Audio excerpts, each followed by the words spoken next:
Howdy. What makes a good logo for a photography studio? Hello, my name is Mike Lloyd, and aside from being a professional photographer for the last 12 years, I do branding consulting for small businesses and multi-million-dollar corporations. Obviously, photography is my full-time gig, but I got into it because I would go and do commercial shoots, and I would ask, what story are we telling? Give me more information about your brand. Who is your client? What is the personality of your company? And people couldn't answer those questions. But I'm a storyteller. I need to know what story we're telling so that I can craft all the components through my images. So that's how I got into doing this consulting work, which is how we got the idea to do this particular logo critique today. I reached out to a bunch of my students, said send your logos in, and I'm going to give you feedback on what makes them great and what makes them ineffective as logos. Firstly, what is a logo or a brand? Back in the old days, hence the cowboy hat, cattle ranchers used to brand their cattle, right? They take the hot iron, they would burn their logo into the animal skin to mark them as their own. That is where we get the term branding in the business world. Obviously, we are doing things digitally now instead of with a hot iron, thankfully, but that's where it all came from. And the logo was that graphical representation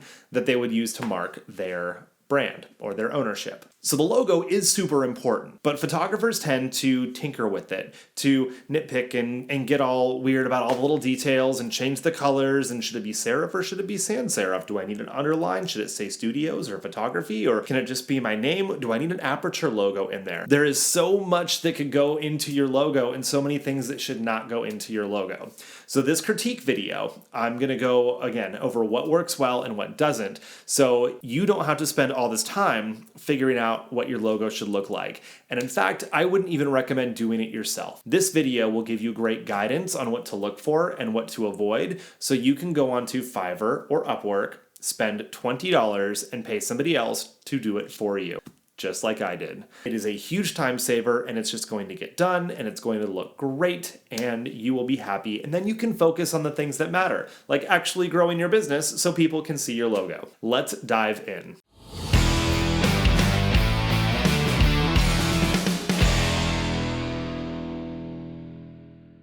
So let's chat logos. The reason I wanted to do the logo chat on here, it's something that I feel most photographers spend way too much time on in the beginning of going into Photoshop or Illustrator or Canva, whatever, making the logo, constantly doing tweaks. And then you're like, okay, nothing's working. I'm going to do a rebrand. And then you just change your colors and design a new logo, but the brand didn't actually change. And also the story that we are telling with our brand messaging is not always what we intend to tell. It's like playing a game of telephone. You tell one person one thing, right? By the time it gets to the end of the line of people, it's an entirely different message. That happens all the time with our branding and messaging because we're sending a message out and hoping that someone receives it the way we want them to. You can build up the necessary skills to have a better success rate with that messaging process, but it takes time, it takes experimentation, and it's one of those things that I definitely think should be outsourced, at least as far as creating graphics and stuff. If you are a legit graphic designer and like you do this, I'd say go for it. But it's also not the best use of your time because you can hand this task off to somebody on Fiverr or Upwork and get a great logo done while you're doing other things for like $20. $20 well spent. So that is what I suggest doing if you don't already have a logo. And if you do, then this could be a good opportunity to go and look at your logo, get feedback from people who aren't your parents, your spouse, your best friend, and figure out how you want to move forward. You know, post in the group. I think this would be a great place to get more feedback on the logo if you didn't have a chance to get it in this live session. And basically what I found to be helpful is asking, what are 3 words that you would use to describe my brand based on the logo? And don't ask people, hey, do you think these 3 words make sense? You know, like luxury, designer, fashionable, whatever. Don't seed the question with adjectives because people are going to want to be nice to you and they'll tell you, oh yeah, totally. It looks just like that. And it may or may not. You want to get their feedback without seeding the question. So what are 3 words you'd use to describe my business based on my logo, right? And then you can figure out if what you're trying to convey is actually coming through. And you don't necessarily want to show other photographers, although, it doesn't hurt, but you don't want to show your spouse. You don't want to show your parents, your kids, your best friend, because you're not going to get real feedback. I also wouldn't just ask one person and then say, cool, this is the answer, because that's not how we collect data. You need multiple inputs.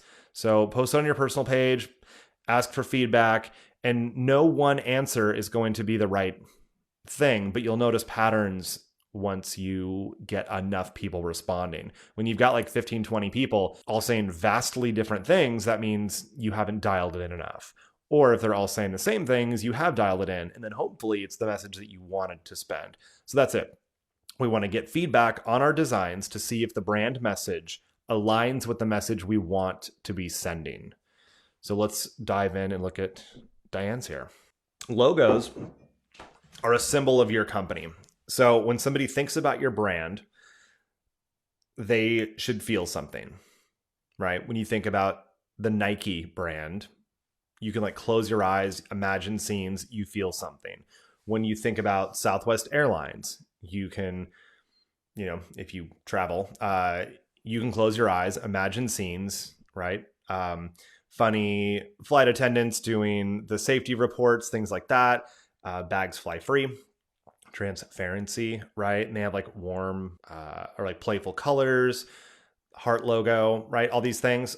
They want to build a certain brand message. You look at Tiffany and Company or Rolex or Gucci, right? These are all brands. If you close your eyes, you can visualize something and you feel something when you think of those brands. So we want people to look at our logo and feel a certain way. And the logo needs to convey that. The other thing, it needs to be easily recognizable. So if it's a text-based logo, because it can be a graphic, it can be text, or it can be a combination of both, it needs to be easily understood. So a lot of times when people want to show it that their thing is fancy, they have these really swoopy script letters that like you can't even read it. Now, that being said, if the idea isn't to be legible, but it's to be recognized as a mark, then that's different. But if you're going to have text, you want people to be able to read it generally, especially if it's your studio name or it's your name. You want people to be able to read it and keep it simple. It doesn't need to have a camera in the logo or an aperture icon, to show that we're a photography studio. Doesn't need to have those things. And what I suggest, if you're putting your logo together, get inspiration from other companies that serve your clients from different fields. So if you want to do a high-end luxury boutique experience, look at high-end luxury boutique brands.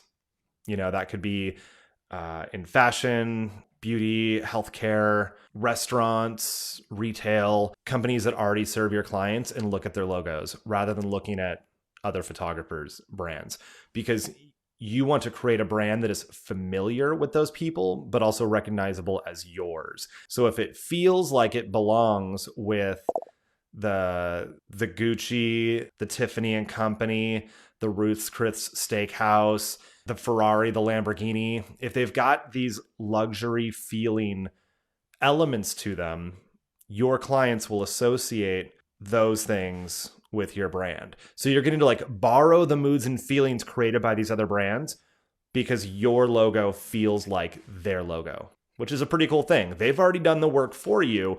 You might as well capitalize on that. And if you want it to be more playful and fun, then check out, like Gap, or there are tons of like kids clothing companies or toys or like family activities that you could do, like the Children's Discovery Museum, the Tech Museum here in Silicon Valley, maybe even theme parks. So you'll find other brands that serve your clients in the way that you want to serve your clients. And then that is your inspiration that you give to your designer to make your logo. And it's another reason that I feel we should hand this off, because I want to tell somebody, hey, check out this Kate Spade, this Tiffany and Company, this Rolex logo, all these different logos. Yves Saint Laurent is one of my favorites. Bulgari watches. I give them like 7 or 8 of those logos. I'm like, this is the feel that I want. no cameras, no aperture, just my name, photography studio, whatever. But I want it to feel like a luxury brand. That's how you can put together a great logo, and having an actual designer do that is going to be the easiest, fastest way to get there. So, okay, now we're actually going to start looking at logos. So with Delightful Boudoir Photography by Diane, a couple things, just like first glance, for me, it's hard to read because of the D in the background. I think independently, the words could be good. It could be a text-based logo, or just having the D, they could be interchangeable. So like you could have your full logo and you could have just a graphic representation. Like sometimes you see the swoosh for Nike, or, just the Apple for Apple computers, and it doesn't need to say what the thing is. It can just have the mark. And that's totally cool too. I think the D could be that mark. But in this situation, the D takes away from the fonts. And the typography is another reason I love working with designers, because they're going to choose fonts that go well together. And I don't feel that the script font of the Delightful Boudoir Photography goes well with the by Diane. The by Diane seems very Art Deco, like you'd see in an old-timey restaurant in New York City in the early 1900s. And then the Delightful Boudoir Photography, that to me feels more like brunch on a patio of a bistro. Like that's what that font says to me. They say very different things. That's why I don't think they quite match. So keeping them either more neutral fonts or having two creative fonts that do actually convey the same message. So that's something to consider as well. I do like that the name is included because it is about you. And when you think of your business name, right, this is part of the logo as well. Does the name have anything to do with what it is you're doing? Is it, like Forever Memories Photography? It's like, well, hopefully they remember the experience for a long time, but it doesn't necessarily have to be. It just sounds really generic to have something like Forever Memories, or, I don't know. I can't even make up cheeseball names because they make so little sense to use something like that. I just recommend using your own name because you're the artist. You're the one creating this experience. Now, even if you want to open up a studio where you have associate photographers shoot underneath you, it's still your name. And if you want it to be that personal boutique experience, it should be your name. Because if you have your business name as a company name and not a person's name, then clients will view you as a company and not as an individual. And there's a lot of power in both of those things. It's just making the conscious decision. Do I want to be viewed as a company or as an artist, as an individual? It's like a general restaurant name or naming the restaurant after the chef. Like a Michael Mina restaurant, a Wolfgang Puck restaurant, a Roy Choi restaurant, something of the sort. It's not just about logo design. There's so much that goes into the brand story. So hopefully I'm not overwhelming you. This might be one to watch a few times. Okay, so again, with the logo, even if you don't want to change the name, Diane, totally cool. It's kind of tough to read and the fonts don't match. I like the colors. It also doesn't feel super high end. It doesn't feel cheap. And that was one of the reasons that I didn't want anyone to tell me anything about their company. I just want to give my feedback on the logo based on what I'm perceiving. And I don't know if it's right or not, but I just want to give you that feedback, and you can decide if the message you're sending is the message that you want to be sending. So I think you're mid-range as far as price would go, just based on the logo, but maybe even a little bit on the lower side, just because the different typography, it doesn't match as well. And I would say a more polished logo would be attached to a more expensive business. I do like the colors as well. Also, Diane, I've seen your work and it doesn't feel like your work. So I think this could be a thing, like you had the name and the logo before you started working on your own style. And to me, they don't quite match. And that's okay, because you can change one or the other to keep them consistent. So that would be something I would consider as well. So I like the text-based logo. I think it's cool. The font's a bit tough to read, especially with that D in the background. The typography doesn't quite match. The colors are great, but I think if you want to go with the moody, more dramatic, impactful look that your photography creates, I would want a logo that also said that same thing. Well, that was a good one. I hope you learned a lot there.